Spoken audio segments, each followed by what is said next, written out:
Today, I am working on my first combat game, and it will be a local multiplayer game, meaning 2 players will play against each other on the same device. Initially, I implemented the player's movement, allowing them to move only right and left.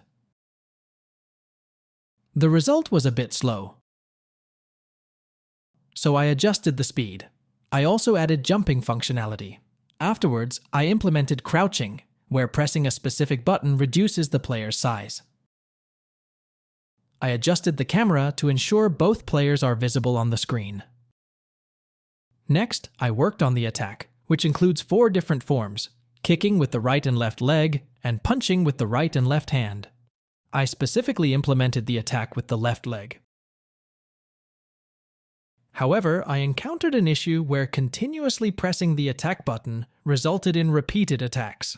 I resolved this by introducing a delay between each attack, known as fire rate. I began implementing the damage that occurs when the player attacks. However, there was an issue where the enemy did not take damage when attacked. The mistake was identified as the attack executing at the same moment it was initiated, while the opponent was still on the ground after a jump. To address this, I fixed it by keeping the attack location consistently positioned away from the player's body. I'm aware that there are alternative methods to solve this issue using animation, but afterwards, I started working on the left leg, and the integration between the right and left legs turned out great. Additionally, I created animations for jumping and allowed for regular attacks while in the air, supporting various attack types. Afterwards, to enhance the player's appearance, I created a shader using Unity Shader. Honestly, this tool was beautiful, and here is its appearance. Then, I created animations for the right and left hands.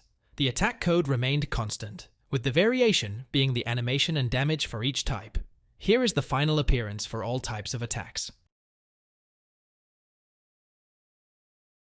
I then introduced a new type of attack involving stones emerging from the ground at the location of the enemy.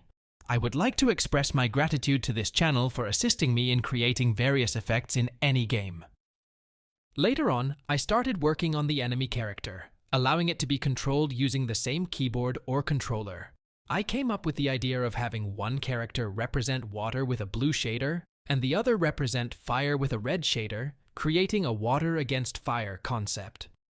Then, I implemented the knockback feature, which, for those unfamiliar, is when you hit the enemy, and they get pushed backward.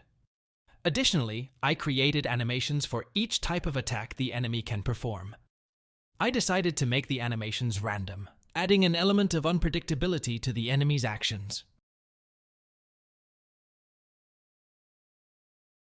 And I began working on the environment and the background. I found a really nice scene on the Unity Asset Store, so I downloaded it.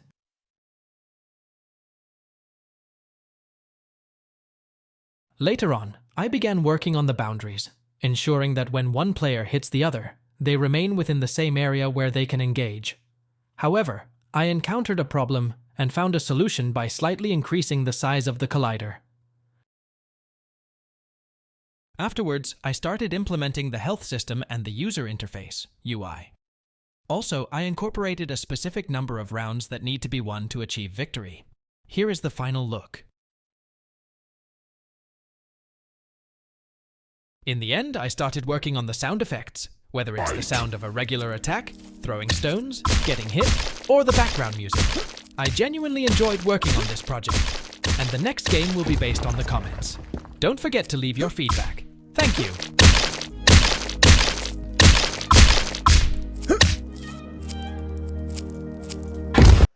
3, 2, 1, fight!